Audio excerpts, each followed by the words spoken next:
Hello, this is Michael Denon, Vice Provost for Teaching and Learning and Dean of the Division of Undergraduate Education here at UC Irvine. And this is Conversations with the Vice Provost, where I bring in colleagues, peers, people from the community as we discuss issues that are of importance to the UCI community, the students, but I also say Orange County, the state, and we claim the entire world.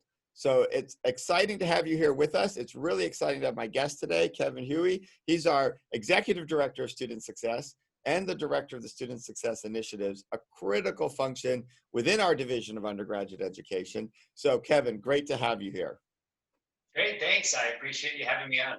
Yeah, we're going to start right in with, of course, what is Student Success Initiatives? It's a unit we have within the Division of Undergraduate Education. It's a relatively new name with some new structures. I think it would be particularly for our students, to kind of give them a sense, okay, what is this about? Why should they care? Yeah, well, first let me say this. Student Success Initiative has come out of what was originally called Student Support Services, not too long ago, quite honestly. And if people did their homework, they would see that Student Support Services is actually a federal grant program that goes back 50 years, one of the original TRIO programs that came from the educational amendments back in the late 60s. Student Support Services specifically was designed to help our first-gen low-income students. And it's centered around academic excellence, retention, and the fact that those students needed access into the university of itself and have the resources necessary for them. So that program itself is where we started. Now we've become a larger unit serving a lot of other different student populations with very specific needs, which includes our international students, our transfer students, our former foster youth, adult learners, post-traditional students, as well as our undocumented students on campus. Excellent. Now, one thing, Kevin, I think I've heard you talk about a lot is that this actually goes beyond just success, if I think about it, to really a word I like, thriving. And one thing we've learned at UCI, we have to be honest, we're a very selective top 10 public research university to the degree that rankings matter. Students that come here are more than likely going to graduate, right? The odds are in your favor. The vast majority of our students graduate. We have a very high graduation rate, but it may not be a fun or thriving experience. And I think that's part of where your unit comes in. Can you maybe say a little bit for our listeners that difference between just getting through versus thriving? That's right. And I think part of that has to do with the fact that students sometimes take a while to figure out whether they belong here.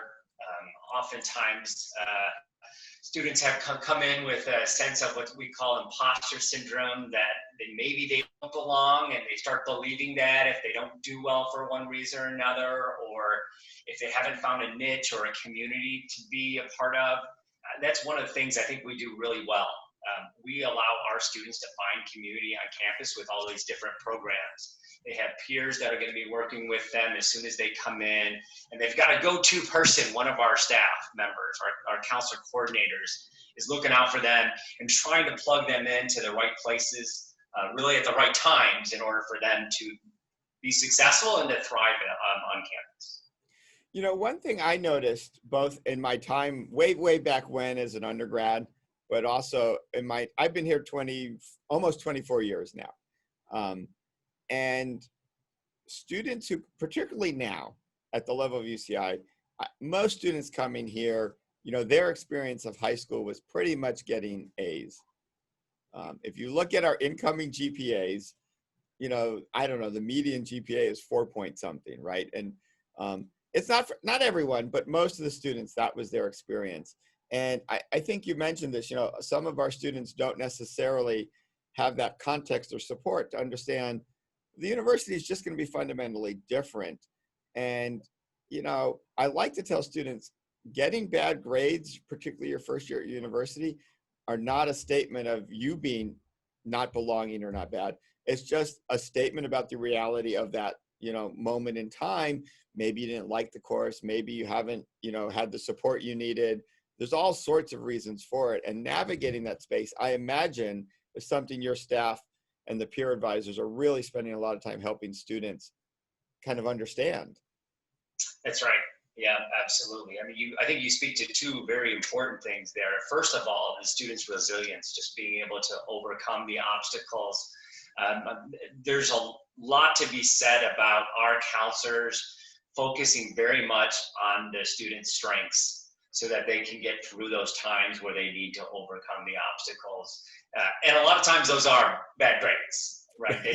They don't, they are not sure what it means to get their first F ever on a test or a writing assignment or whatnot. So, we're working with the students saying that's a reality that a lot of students face, and you're not alone. And we want to be able to help you as much as we can. So, that's one thing I certainly heard that you mentioned. The second one, I think, is really about the students.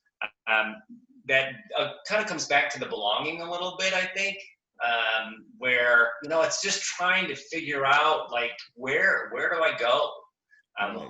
Who am I supposed to be friends with on campus? Like, what am I supposed to be doing every day after class? And sometimes people find that in housing, but a lot of our students don't necessarily do that. And so, for us, particularly if they're commuting too, we're just trying to make sure that they're establishing relationships as much as possible. I want to have you say a little more about both of those, Kevin, in a particular direction. I'm going to do the resilience first. I really have been impressed, as you said, with our students' resilience. And I think something I know I often run into, you and I've talked about this. I've spent a lot of my life coaching my kids in sports, and now they're past that. They're older. I believe you are involved in some youth sports as well. Right. And one of the things that fascinates me is in sports, I have seen this real evolution of a mindset of the coaching and the leadership of, oh, you just want the kids to suffer because suffering's good for them, to realizing that, wait a minute, we actually want them to be the best athletes they can be. And the classic example in soccer has been you used to train until you got so dehydrated you could barely walk, right? And almost withholding water was a sense of making you tougher, to, oh, wait, hydrated athletes perform better, right? There's still hard work you have to do there. Look, nobody thinks becoming a top athlete is easy, but we want your resilience to be applied in the right places, and we want to support you in the right places so you become a top athlete. It's always amazed me that I feel like, to some degree, academics is a bit behind where sports have recognized. Some of my colleagues are still a bit of the mind of everyone should just tough it out, even if the toughing it out is not relevant, versus sort of pulling forth people's resilience to be applied in the right way. And I feel like your unit does a lot of that, tapping into the strengths and resilience that the students may not recognize applies to this situation. And once they do, then they can take off. Am I reading that right? Do you feel like that's makes sense? Yeah, I do. One of the things that I would tell you, I often spend time conversing with our staff about is the notion of applying or even teaching coping skills. There's something to that. We've got to be able to allow our students to fail, yes, when it's just going to happen, and we can't take their tests for them, and so those are going to be times in which they are going to find those moments of failure. But we've got to be able to enable our students to cope in the most effective ways. And there are times they don't know how to do that. Again, if they've never failed a test, they don't know how to cope around with those things that come up, right? So we've got to be able to teach students really how to think, how to manage time, how to manage their resources, take advantage of the resources. All of these different things are going to be important. But I think sometimes people think it's about someone's personality. You can deal with it or not deal with it. Actually, no. You can learn how to cope better. Yeah. And we spend time with our students in order for them to learn those things. And I would assume for some of them, it's almost as simple, not as simple, I oversimplify. It's almost a matter of taking, look, you've coped so much in this area in your life. Here's how those coping skills translate to coping here, right? It's taking a skill you didn't realize you have and reusing it in a new situation. Does that happen for many of our students? It does, absolutely, right? Yeah. Yes, and there's some theories that I think I would like to back that up as far as taking some of what we might find as strengths of students. They've overcome challenges. Maybe that's with friends, or challenges that their parents have had because they're immigrants, or whatever that case might be. They've done it before, as Yeah. you mentioned, and I do feel like it's important for us to point those out to the students. Ask them, well, what did you do back then? What did you do in that circumstance? Because those are your strengths that you were utilizing, and you're going to maybe need to use them now. Yeah, no, I like that. I'm going to take the other one, community, and use this as we transition, the pun on purpose, to our second topic of transitions. There's obviously a lot of transitions our students are making. In our teaser, you mentioned the challenge for a lot of our first year students of maybe not having that support network to provide advice. But when you mentioned community, it struck me that certainly, for myself, one of the things that college does, it's that really that first time, more than ever, you have to make community for yourself, which is going to be, for almost everyone, an ongoing theme in life. We hear everything about the world's become more mobile. Even if you don't move to a new physical area, you're going to get a new job, and then you're going to have to build community in that job. And I like that you've mentioned that as one of the first transitions, maybe for us to talk about. Maybe say just a little bit more about that skill of learning to build community, or that transition from, many of our students come from a strong community, not all, but many do. And now they need to get a new one. And I can imagine that's an interesting moment in a student's life. Yeah, it can be. And I would say not just new one, but new ones. And Right. one of the reasons why I say that is because I feel like that oftentimes our students are going to find one community that they might take advantage of or utilize in the academic setting, whether that be people within their major or within their department. And then certainly outside the classroom community, again, it kind of depends maybe a little bit on whether they're in housing or not. Obviously, a lot less students these days in housing. But Right. yeah, so but then it takes for the students to kind of assess their values and say, what am I interested? Who am I interested in spending time with? And how can I do that, or where can I find that? We hope that they can ask themselves those questions. But a lot of times with our first gen students in particular, I would say we're trying to ask the questions to them, for them, because they don't always know the questions to ask themselves. Right. So I think of college as this amazing time where you're transitioning from kind of that high school time in your life to, as my kids like to say, I now have to be an adult. And apparently I learned over the last year or two that adulting is actually a phrase now. And I reflect, I apparently became an adult by accident. I didn't adult on purpose, but, that's what you get when you go from undergrad to grad to postdoc to professor. There's no adult moment in that, that transition.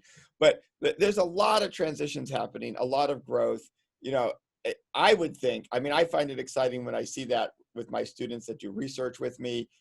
That's got to be one of the greatest excitements for you and your staff, is being a part of that transition. And what are some of the most exciting transitions you've either seen or been involved in your career? You can just pick a few and randomly chat about it. Yeah. So let me tell you something I used to do. I wish I had a little bit more time on my hands to do it these days, but I used to record students in some setting. A lot of times it might have been in a student organization, or again, maybe one of our programs similar to what we are doing in SSI, but we used to record them as a freshman and then record them as a senior, even in an interview. Right. And they watch the difference of their maturity and their leadership, their abilities to communicate, all of these different things that they've improved over 4 years. those are the kind of transitions, I guess, that you might say. Now they're ready for their careers. They are ready to go on to graduate school. And some of those different factors that I mentioned are very distinct.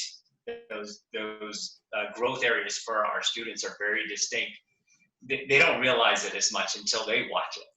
We see it often. It's actually, it allows us to give ourselves a little bit of pat on the back because we have something to do with that, we believe. But again, it's really poignant for the students to see that. And it's what transformative development, I should say, is about for our students on campus. So one simple transition, we know slightly over half our students change their major, right? Mm-hmm. And students come in, and my sense is, I mean, I even saw it in my own kids. They know what they know from high school, which is, oh, there's math. There's maybe the physics, chemistry. There's being a doctor. There's being a lawyer. There's being an engineer. They have a vague idea that you could study English, or maybe they know about sociology or social science. But you look at UCI and the number of majors we have, right? There's no way they understood this or knew it coming in. How do you, from your side, because I only see it a little bit from the in-class side, and I actually see it as numbers on paper more than I see it as students that I get to interact with. How do you and your team, you must experience that thought process, help students with it, see those transitions. How is that for students? Because I think for some of them, it's got to be exciting to find a new passion. I think it eventually gets there. I think with some students, what they realize is they don't like the major in and they're not doing well. And so there is that moment where we've got to turn a corner, I guess you might say, with the students. However, like you said, there is a lot of excitement when I see students who come back and say, I love these classes, and I don't know if I knew that I could major in psychology and be a social worker or a counselor. I didn't realize I could do those things. I never met anyone like that before in my life.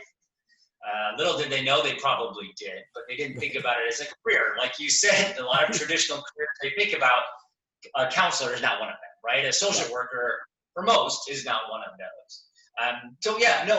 Our students who kind of go through that process, because there are quite a few of them that do, get very emotional about it. They're very happy. Usually for us, typically we're doing these things in a counselor capacity. We're asking questions for students to go through their journeys for them. We're obviously making a lot of different connections with our Division of Career Pathways, so that the discovery process helps quite a bit. Even sometimes in our own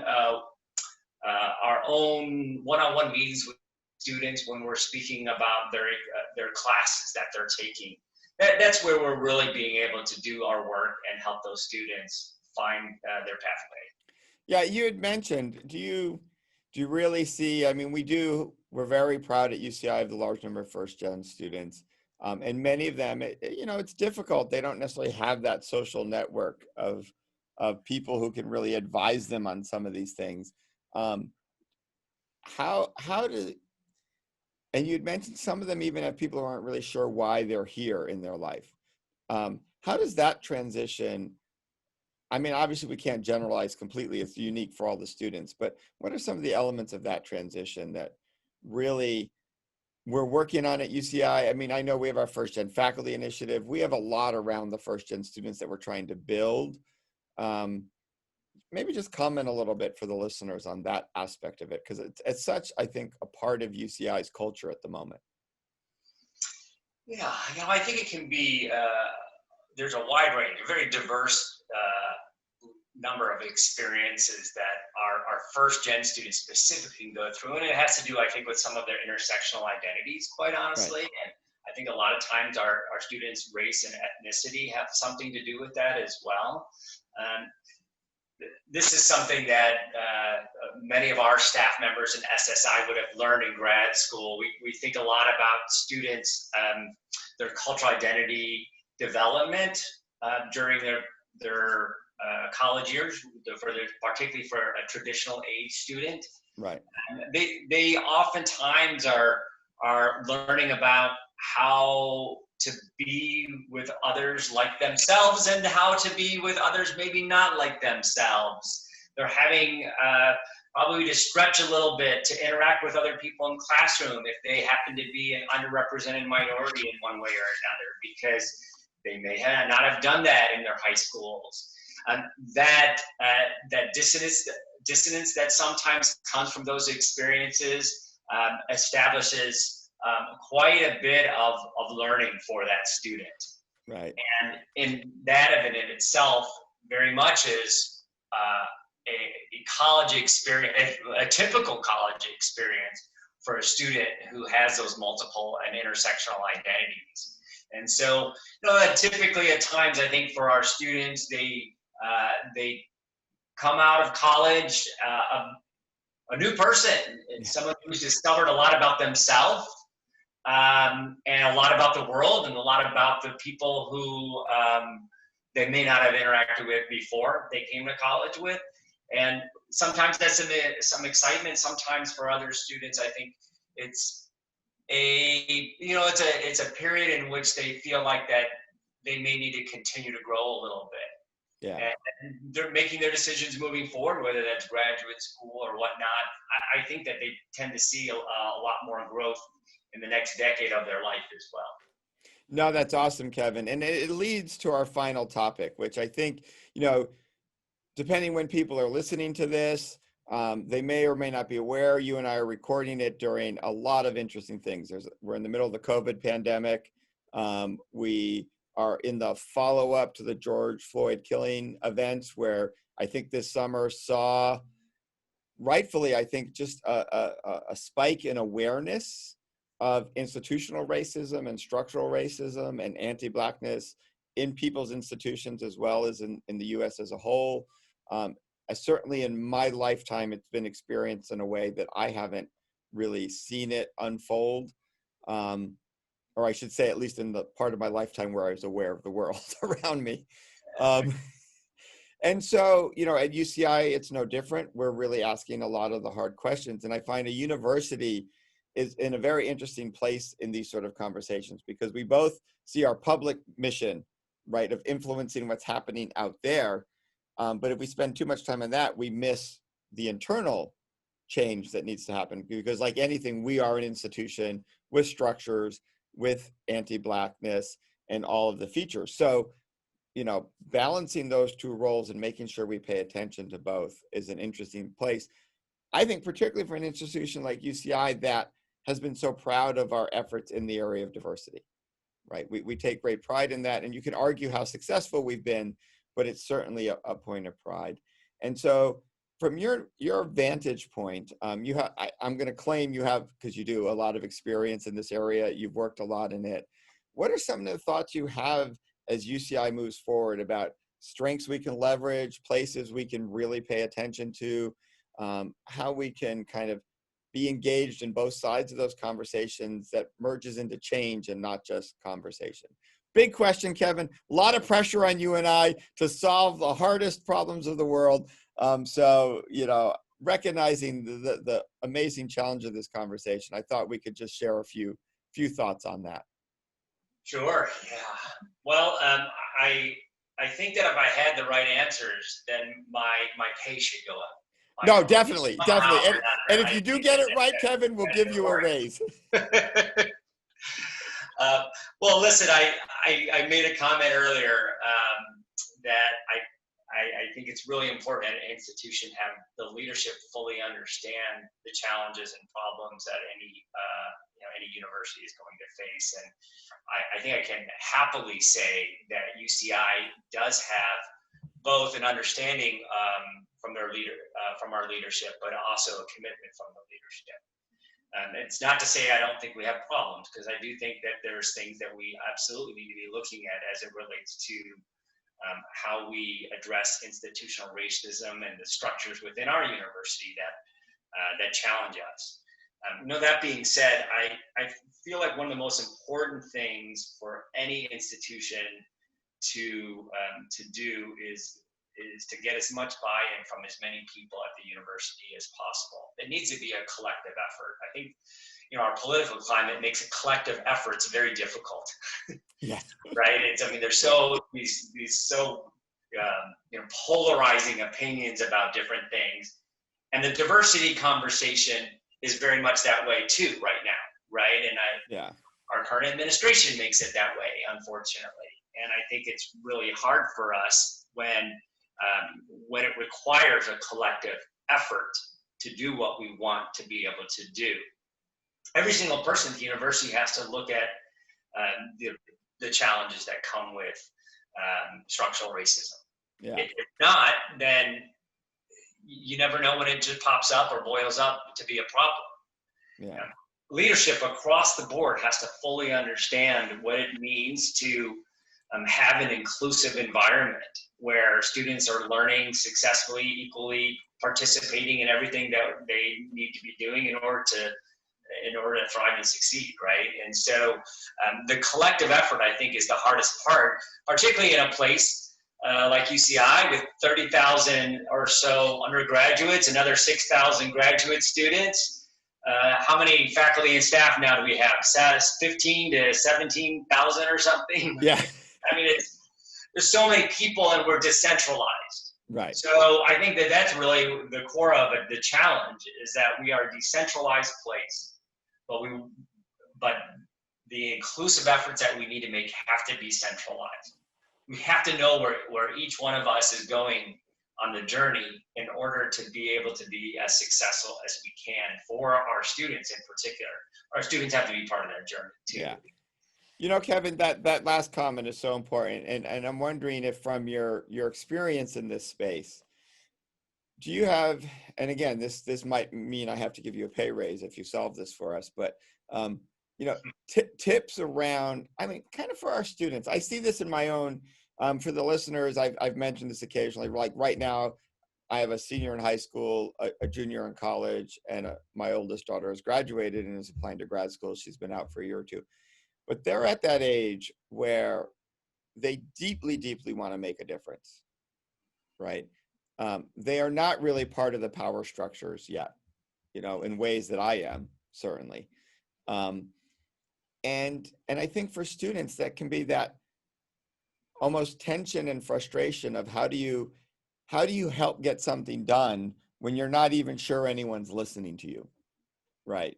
And I like to think at UCI, we do a good job of listening to our students, but with 30,000 of them, it's hard, right? It's just a challenge to make sure that all the voices are being heard, that they're able to engage where they want. How have you seen things that have worked well in the past, things we might want to be thinking about at UCI of doing? Or is it just that patient continue to meet the students as much as we can where they are? Yeah, well, it definitely depends on where you're at. I think oftentimes I would tell students is try to define what role you think you'll be really good at first, right? And probably that step, define what that step is, or what that role is. I used to tell folks when I worked over at the Cross Cultural Center that the two best things I am at are teaching and counseling.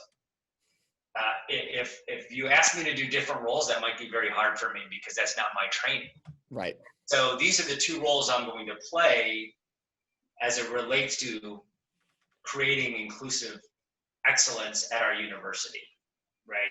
And so I think that if people can focus on what their roles are, what are they good at, what is their training, that I think will help people understand a little bit more about, and this is the way in which I can be an ally, an advocate, an activist in some ways, right?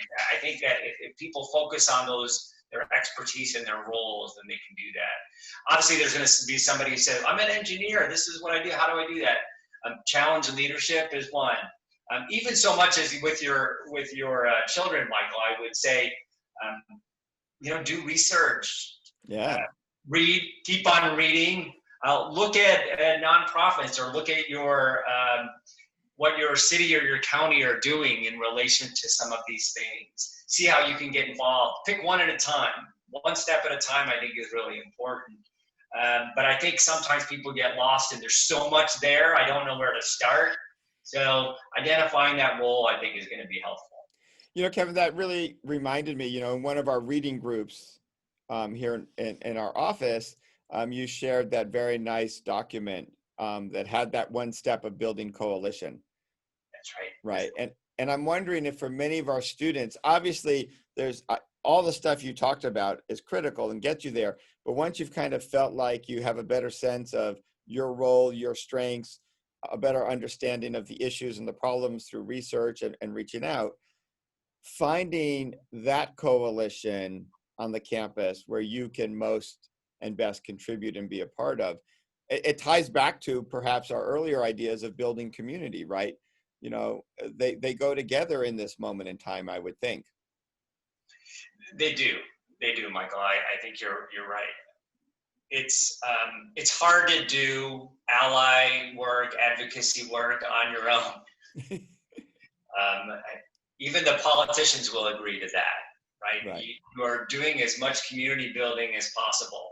You're trying to figure out who's in your corner, who they are, what capital they have, what resources they have, because you're trying to create as much agency for yourself and the people around you as possible. And doesn't matter who you are, you're a student, faculty, staff, community member. In order to make change at all, you're going to have to get people on your side. So, hopefully people who are doing that establish community, and one that is trusting and is not overly competitive with one another, because I think sometimes that's where you see things fall apart a little bit, right? But what we, I think, usually mean when we say community are people who have the same values, who are moving in the same direction with one another. And that's a really important part for anyone trying to make change. No, I like that. One other thing I'm going to kind of throw out there as we start to wrap up, and you kind of alluded to this, there is a lot you could be involved in and you could get easily overwhelmed. And I would just like to say, particularly to the students, but to anyone listening, one thing I think is important to keep in your mind and balanced is just because we've identified a need for change doesn't mean life is horrible and everything is bad, right? I think it's worthwhile acknowledging the positives, the strengths, because that's where you draw your hope from, I think, to keep moving forward. So I would encourage people not to get too overwhelmed by the work that needs to be done. And you can turn to the positives, I think, sometimes to give you hope in that space. But also know that there are a lot of people working on it, and you don't have to join every coalition and every effort, right? Find your strength, find your passion, and know that if you're working on X, whatever that piece is, if somebody else is working on the other piece, it's not a competition. I liked what you just said, right? We're doing this together, and it's going to take all of these different little efforts to move the needle forward. And just because if you find the university at a moment in time is mostly going in around one effort, it's not because we don't think all the others are important. It's not because we're not supporting them. It's the moment in time maybe calls for a little extra focus here, and some other moment in time there'll be extra focus elsewhere. And so keeping that balance of perspective, I think, is so key so people don't get overly frustrated. At least for me, that's how I find it. I don't know if you have thoughts in that space. Yeah, I often say to folks one step at a time, and I have to say there are some people over my career that don't love that sentiment.